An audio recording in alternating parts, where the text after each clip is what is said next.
Hey parents, I'm Brian and welcome to The Dad Life. Choosing a daycare can be an exciting and a really overwhelming time. I know that this is a very personal decision for many parents, and I'm really not trying to tell anyone that you absolutely have to put your child in daycare. Not by any means. Daycares are extremely expensive in the United States, which is something that I hope changes in the future. But for now, I know that daycares aren't for everyone. So if you might get triggered by this content, please feel free to navigate away, because the last thing I want to do is make anyone feel angry about daycares. But if you are considering and preparing to put your little one in daycare, then stick around, because I'm going to share 15 things that you want to be looking out for as you evaluate daycare options. There are many different types of daycares out there, and we have not had experience with all of them, so I'm not going to be going into the different teaching methodologies like Montessori, Reggio Emilia, Waldorf, high scope, nature-based, play-based, and others in detail.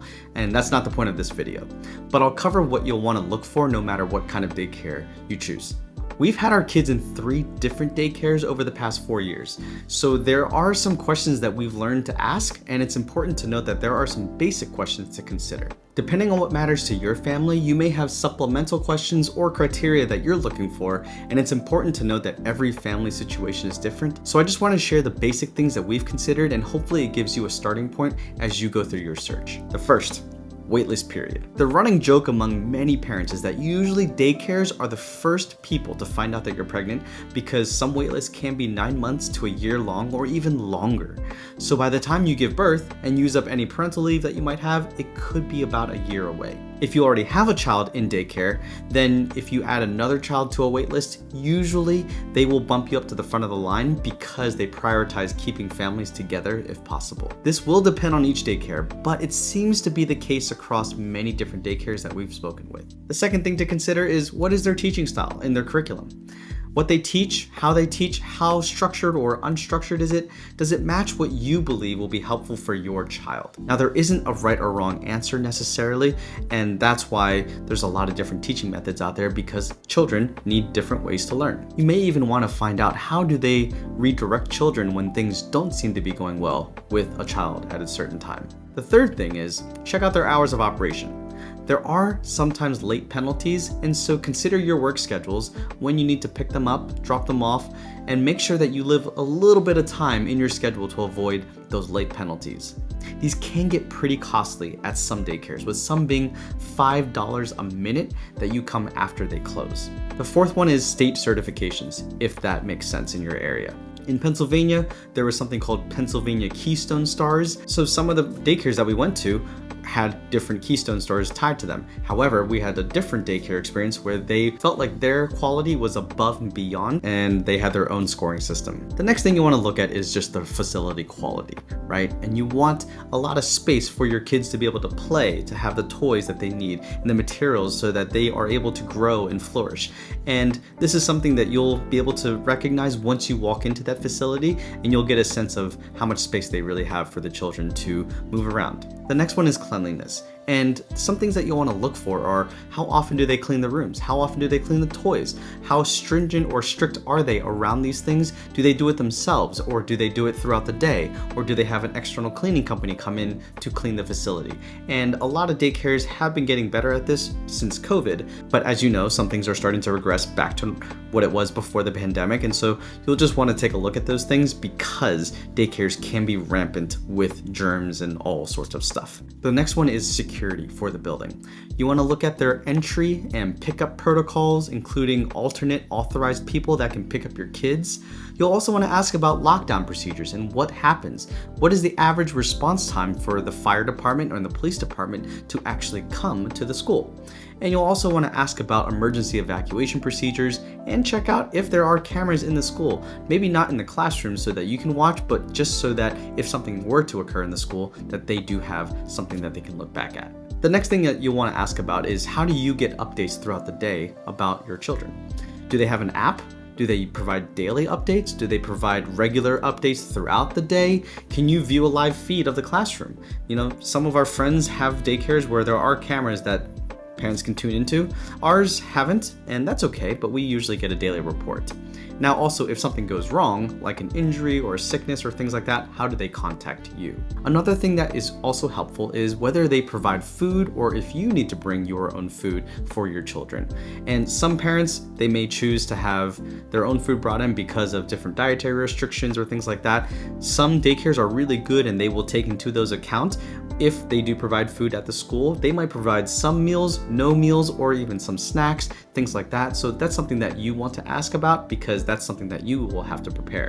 Now, if you have an infant, then you're going to want to ask some separate questions related to infant care in those classrooms, such as what are some of their safe sleep protocols and what kinds of sleep assist accessories do they allow, like a sleep sack or a pacifier or different things like that.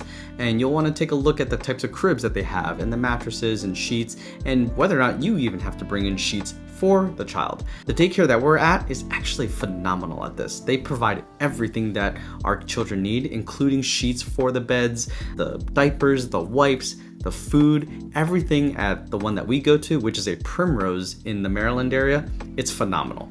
And I'll talk a little bit more about that. You'll also want to ask about their policy around providing medications and creams and sunscreen to your child. And usually you will be able to bring those in, but you just have to sign them in basically, and they will be able to apply them to your child. One of the cool things about these daycares is that they usually have some sort of extra activities. They might bring people from outside to come and provide some sort of activities for your child. I've heard of Lego clubs or music programs or soccer things, or different sports will come through, and there will be kind of like a coach for a day, and some kids can sign up for those things, and they may come at an extra cost, they may not, and so that's something that you'll want to ask about. One of the things that you will appreciate later on is what happens when your child gets sick and what are the school's sick child policies. And basically what I'm saying is, under what conditions will you need to keep your child at home and when can they return to school? I'm telling you, once your kid is at home and starts to feel better, you are going to want to get them back to school as soon as possible in most cases, especially if you don't have another caretaker to cover for you, okay? Then you're going to want to ask about costs, right? So do they provide multi-child discounts if you have one or even planning on having more than one? Most daycares will provide some sort of discount for a second child or multiple children, and usually it's around 10% off for the next child. Now, one thing to note is that usually the child to teacher ratio is fairly low, and the younger the child is, I think for infants, most states regulate that there has to be at least one teacher per 4 children, and as kids get older, they need less direct attention, and the ratio can go up higher to like 20-1, or it might be even larger in some states. Now, since there's more direct care per child when they're younger, especially in the infant and toddler classrooms, these will be more expensive because of the ratio of the classrooms. And the cost will likely decrease as your child gets older and the student to child ratio starts to increase. So that was a lot of information, and hopefully you're taking notes, but go back and take a look at some of those things. I want to quickly share about the 3 different ones that we've gone to, which are KinderCare, Goddard, and also Primrose. And back in Pittsburgh, where we previously were, we did both KinderCare and Goddard. And I'll tell you, some of the major differences that I didn't even talk about here, but are really more of when you get there and you actually see what's going on, is first, when you walk through, just kind of get a sense of how safe you feel. Even the entryways, so they have a double entryway system so that you have to put in a code or some safe protocol in order to get into the building. And this really just helps you have peace of mind that your children are going to be safe, and whether or not there are people that are sitting in the lobby looking out to see every person that's coming through to make sure that only authorized people are coming in, that's something that you really want to look forward. And then another one is the smell.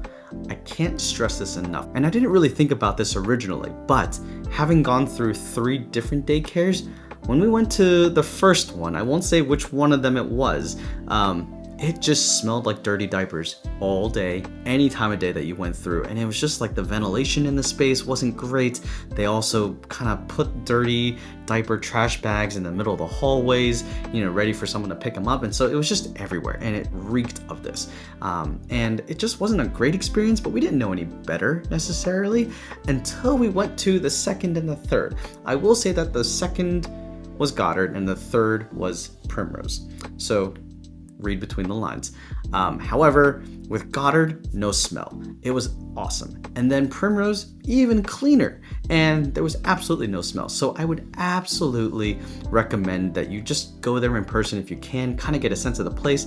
And then I will say, with Primrose, the outdoor space that they have for the children to play is fantastic. I've never seen a facility that has, facilities like these for children to play and all this kind of stuff. It's just amazing, and it's clean. And we were fortunate enough to move into this area, and they were building a completely new school. And so that's where we were able to take advantage of this, and we didn't have to wait too long, thankfully, because we were moving into the area to be able to get into this new location, and it was just awesome. All right, well, that was a lot of information, but hopefully some of it will be helpful for you if you're starting to think about what kind of daycare you might need. And I'll be creating another video at some point to talk about some of the things you're gonna need to prepare for daycare. And there's surprisingly a lot of things that you're gonna need to just take care of logistically. So go ahead and make sure you subscribe if you wanna be notified when that video drops. Thanks a lot for hanging out with me today, and I'll see you next time on The Dad Life.